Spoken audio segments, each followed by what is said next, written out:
Si últimamente sientes que estás ausente, que vives en automático, que das mucho y recibes poco, este taller es para ti. Volver a ti. Así que te invito este próximo sábado 30 de agosto aquí a nuestro espacio. No es una conferencia, no es una clase, es un espacio para ti. Es una pausa, es encontrarte nuevamente a ti mismo, a ti mismo. Mayores informes aquí en la descripción. Es un regalo de ti para ti.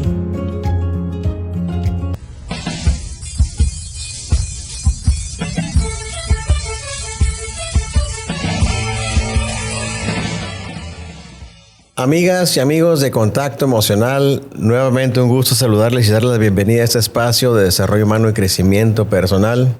Y bueno, en esta ocasión tengo el gusto, el honor y privilegio de estar con mi amiga Karina Vélez de Hypnosic. Ella es psicóloga.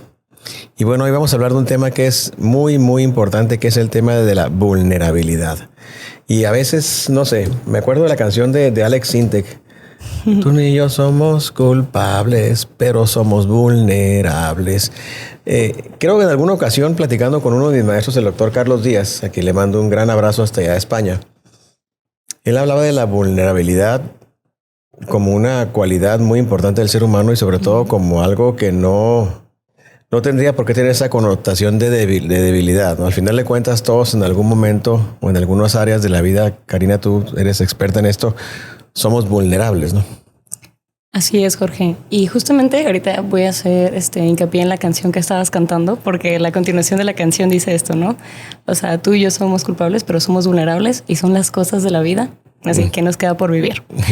Y justamente por eso es que la vulnerabilidad es tan humana. Si tú buscas como la definición de vulnerabilidad en Google, lo primero que te va a salir es como debilidad, luego te va a salir como coma, así que la posibilidad de salir lastimado.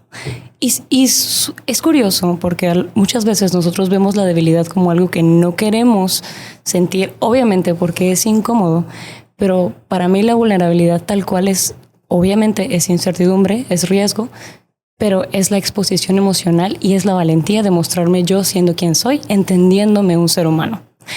Obviamente esta definición se va moldeando y me gusta mucho tomar de referencia a Brené Brown, que es una psicóloga. El libro de Frágil, me acuerdo. Justamente, y ella tiene este libro increíble que se llama El poder de ser vulnerable.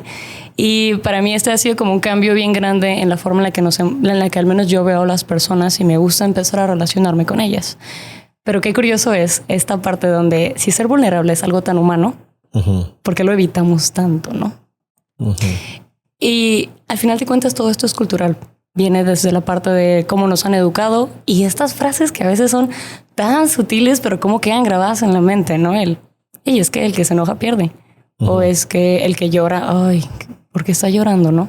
O hacer siempre como estas connotaciones negativas ante cualquiera que se esté mostrando emocional y que inevitablemente crea en nosotros una percepción de que, oye, ojo, ser vulnerable es igual a malo, ¿no? Ojo, ser vulnerable es igual a dolor. Y se nos va como clavando en la cabeza esta idea y por lo tanto creando una aversión a compartirnos con las otras personas. No sé. La vulnerabilidad, bueno, hay un sentimiento de vulnerabilidad, ¿no? Justo. Más allá del concepto per se de vulnerabilidad, hay un sentimiento de sentirse vulnerable. Y bueno, al menos en los cursos que me ha tocado a mí impartir sobre inteligencia emocional, siempre me gusta mucho abordar también la parte biológica de cómo surgen las emociones, ¿no? Y hay un esquema de Robert Ledoux que se llama la doble ruta de los estímulos emocionales. Ahí por ahí está la imagen en pantalla. Básicamente, cuando viene un estímulo externo, esa información que llega de fuera, llega por una vía rápida a la amígdala, genera una emoción, una reacción, ¿sí? Y eso ocurre muchísimo antes, milésimas de segundo antes de que llegue a la corteza, a la parte que piensa, ¿sí? Y genera emociones, ¿no? Entonces la emoción siempre será previa al pensamiento, ¿no? O previa a la razón, siempre. Entonces, hablar de alguien que no se sienta vulnerable, pues estamos hablando de una persona que no existe, ¿no? Estaremos hablando de algún robot de inteligencia artificial, ¿no? Algo así. La inteligencia artificial no siente, ¿no? No hay emociones artificiales. Entonces no no existe, se siente uno vulnerable, ¿no? Ya luego después esa misma información llegará a la corteza, vendrá la parte de la experiencia, la parte de pensar la emoción, de traer nuestros marcos de referencia, y la vulnerabilidad pues se entenderá de otra manera, ¿no? Y así, por ejemplo, como tú lo decías, ¿no? Esta parte cultural, ¿no? De que nos han enseñado, si yo tengo como marco de referencia que sentirme frágil, sentirme vulnerable es malo, pues entonces de alguna manera estoy contrapunteando, estoy chocando con la parte más humana de nosotros, ¿no? Que es sentirnos vulnerables, ¿no? Entonces, ¿cómo aprender a usar esa vulnerabilidad como un recurso, ¿no? Ahorita dijiste esto de que es algo biológico. Justamente está esta famosísima frase, ¿no? Que dice pienso, luego existo, pero realmente el ser humano siente, luego piensa y ya después como que empieza a actuar, ¿no? Pero siempre el primer filtro es sentir. Y cuando nosotros estamos intentando eliminar esa parte del sentir y intentar ser como más racionales al momento de actuar, quitamos la humanidad, ¿no? Y aquí es como hasta contradecir esta parte evolutiva, porque el ser humano ha evolucionado en grupo. Siempre. El grupo siempre fue el equivalente a la supervivencia, porque en grupo te proteges más, porque en grupo te reproduces, porque en grupo te cuidas, porque en grupo nos vamos ayudando a construir. Y cuando nosotros tenemos esta percepción de que ser vulnerable es igual a malo, lo que hacemos es ponernos una armadura. Y es una armadura que tiene una muy buena intención, ¿no? Es la intención de no ser lastimados. Pero cuando la armadura lleva ahí bastante tiempo, cada vez se vuelve a ser más difícil conectar. Y es aquí cuando llegamos a este punto en donde nos damos cuenta de que lo contrario a la vulnerabilidad no es para nada la fortaleza, sino que es la desconexión. La desconexión con uno mismo, pero también con los demás. Y el cómo empezar a pedir ayuda o empezar a cambiar esta percepción del mundo que ya para este momento, si hemos estado utilizando esa armadura de protección emocional, primero es darnos cuenta de que tenemos puesta la armadura. Porque uno mismo somos increíblemente buenos intelectualizando nuestras emociones, ¿no?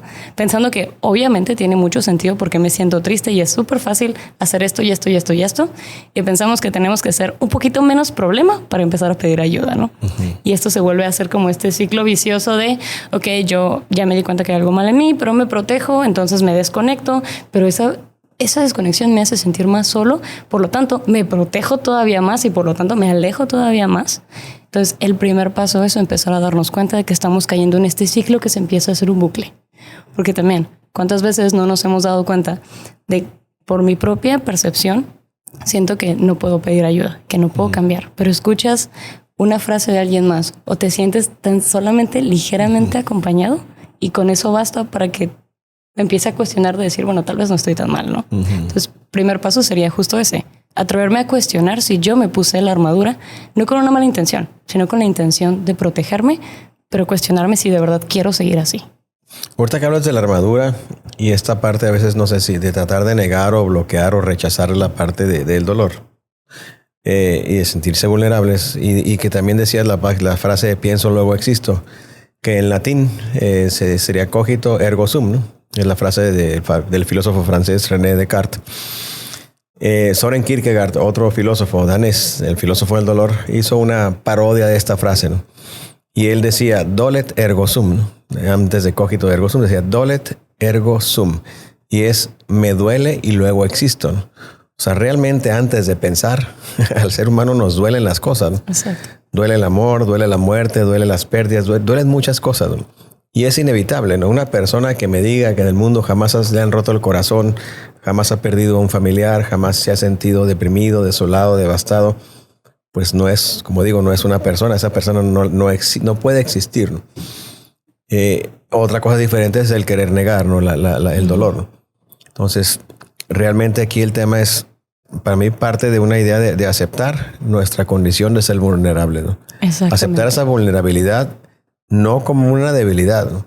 Como una característica del ser humano y como información que me sirve precisamente ¿para qué? Para resolver, para arreglar, para reencuadrar, para navegar hacia donde tenga que ir para salir de ese problema o situación en la que me he enfrascado.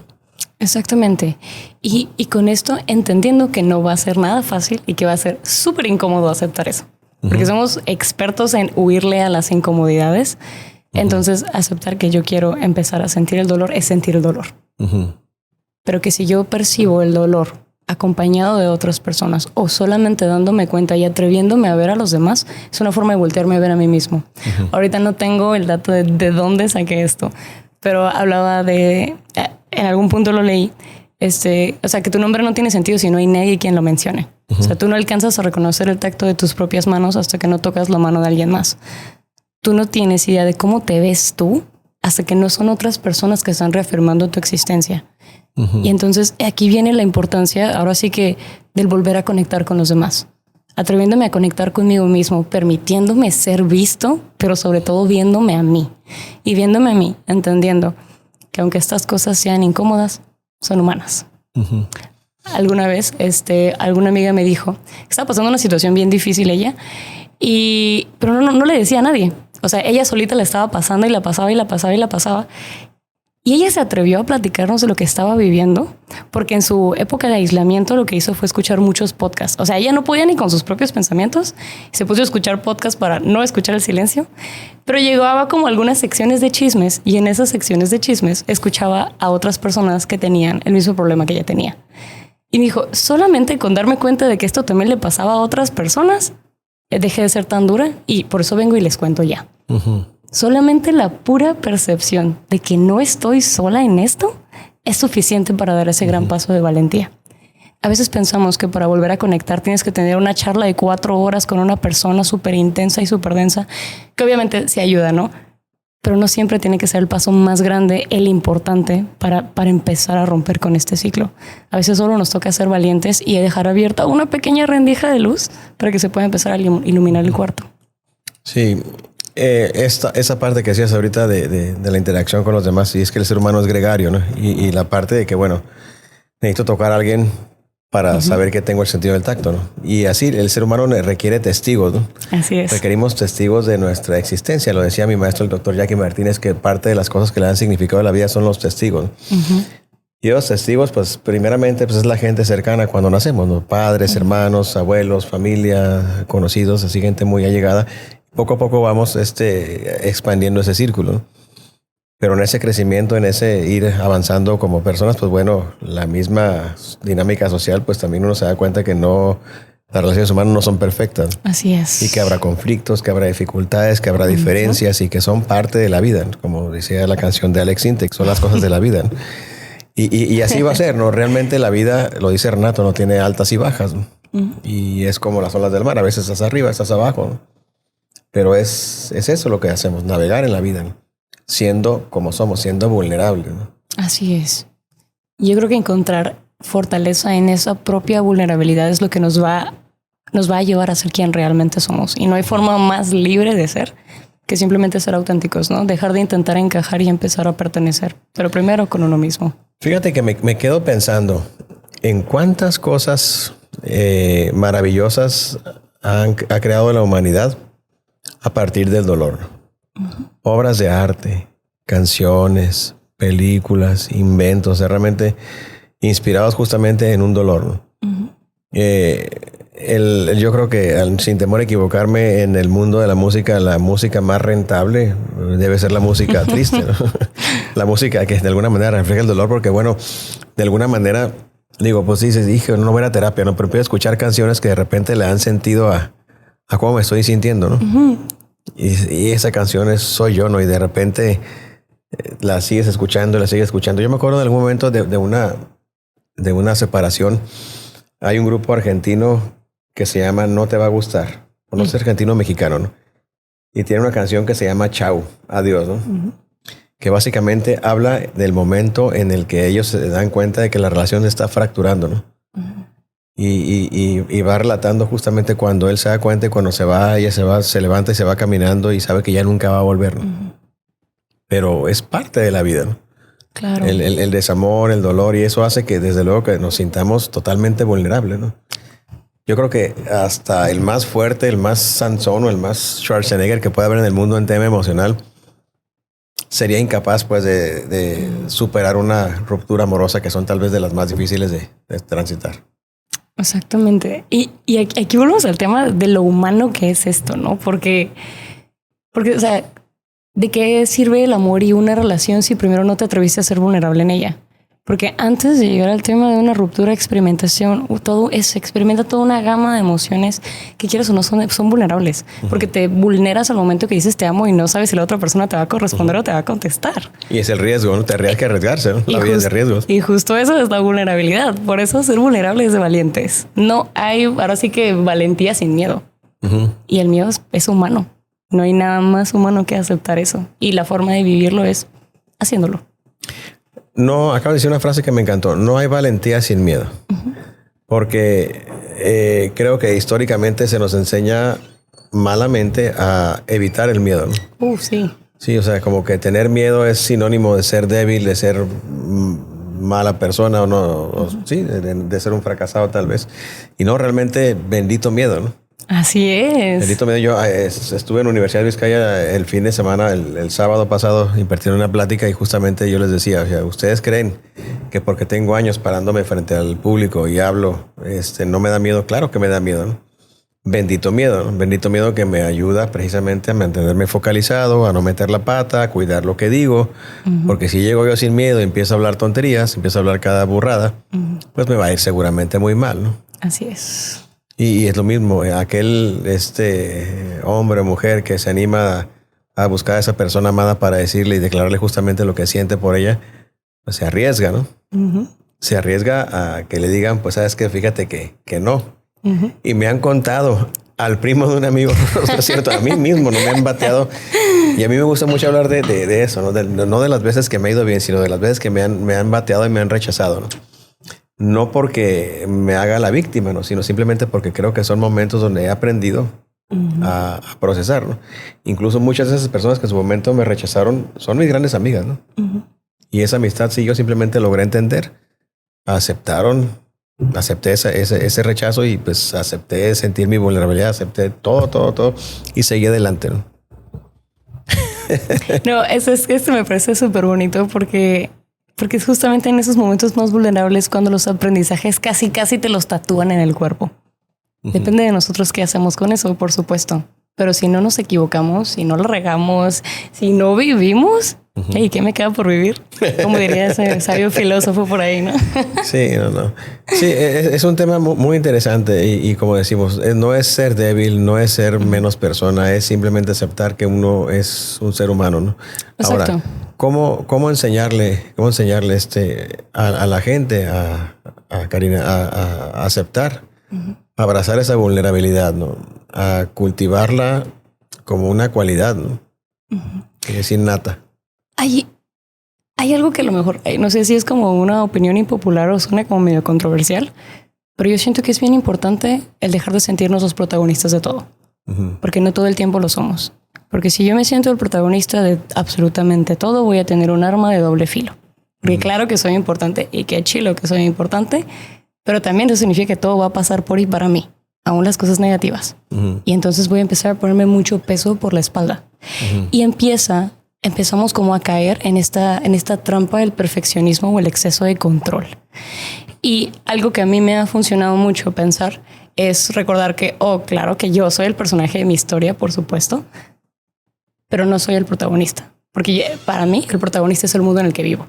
Es como esas historias en donde el protagonista es la casa. Ok, va. En Mexicali ahorita en ese momento que es donde yo estoy viviendo, es el protagonista y yo soy un personaje de aquí. ¿Qué es lo que voy a hacer? Y como un personaje tengo como la responsabilidad de sobre mis decisiones, pero que también entendiendo que me voy a equivocar. Tener esta visión como humana de las cosas. Recordar que hay cosas más grandes que uno mismo.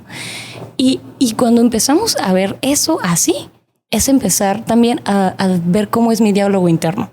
Porque el diálogo interno es la forma en la que nosotros nos estamos hablando. Por lo tanto, la forma en la que vamos a estar percibiendo el entorno. Y si yo sé que soy un humano, que me voy a equivocar, que lo puedo reparar, que me pueden ayudar, entonces empiezo a ser menos duro conmigo mismo. A mí me gusta, no es que a mí me guste, es que yo necesito usar Google Maps.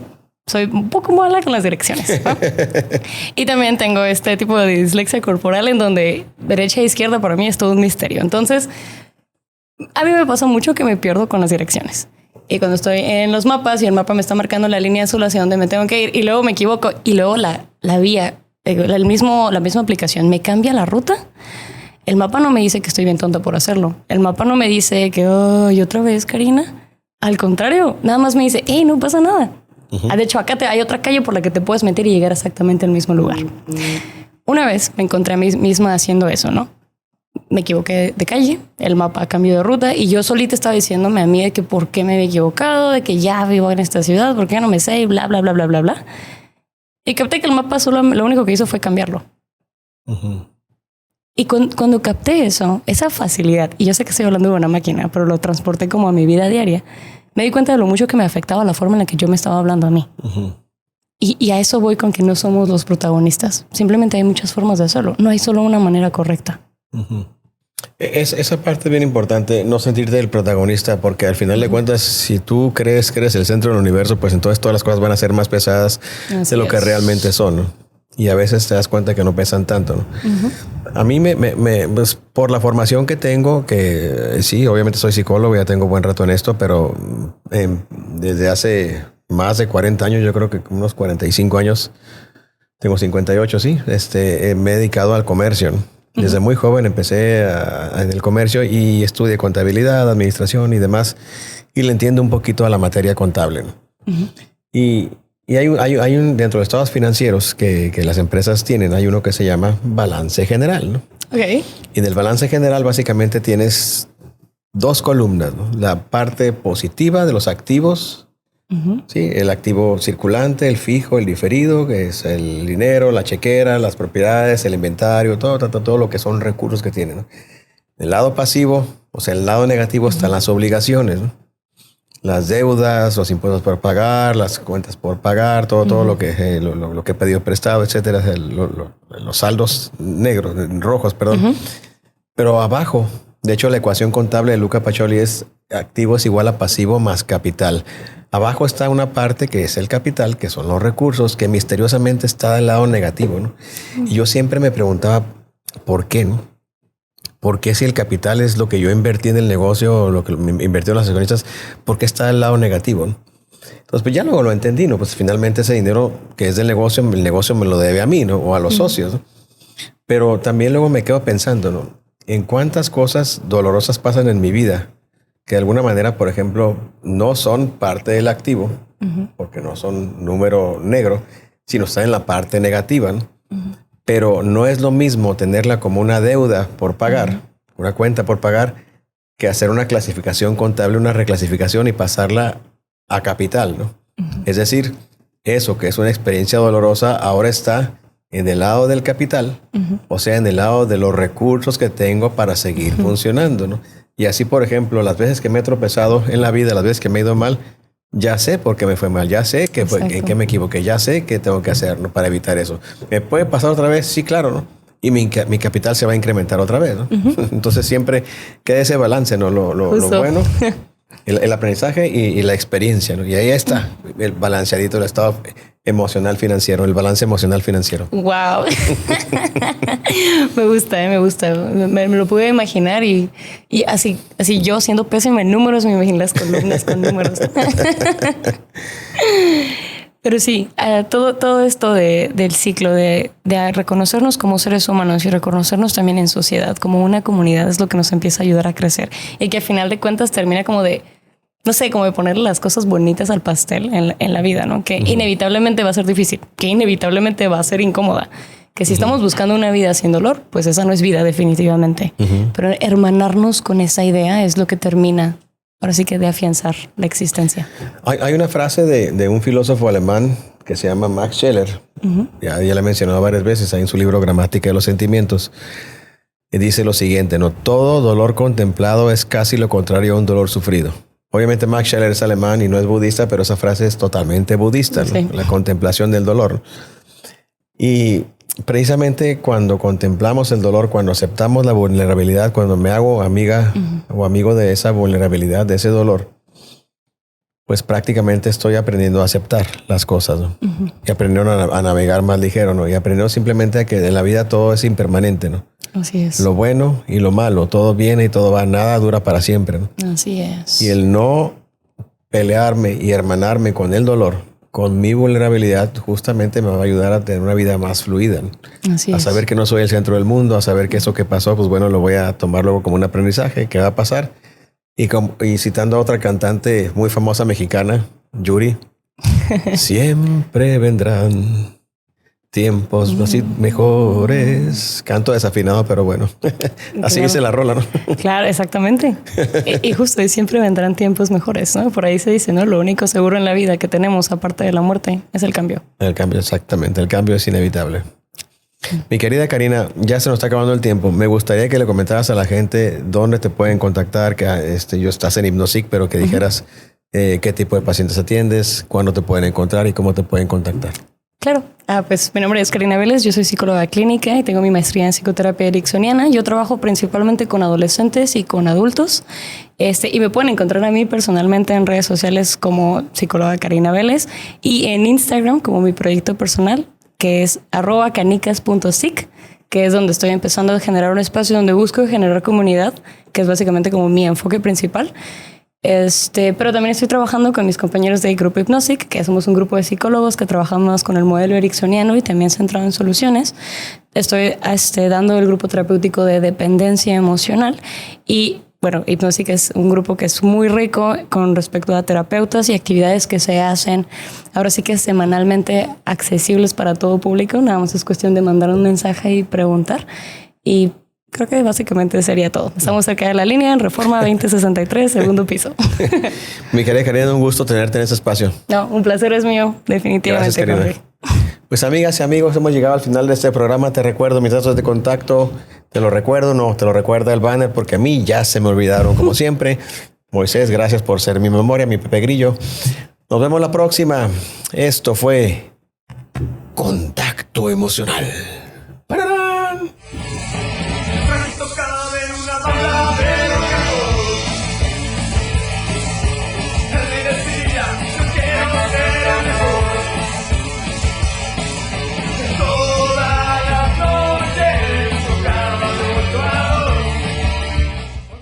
Si últimamente sientes que estás ausente, que vives en automático, que das mucho y recibes poco, este taller es para ti. Volver a ti. Así que te invito este próximo sábado 30 de agosto aquí en nuestro espacio. No es una conferencia, no es una clase, es un espacio para ti. Es una pausa, es encontrarte nuevamente a ti mismo, a ti mismo. Mayores informes aquí en la descripción. Es un regalo de ti para ti.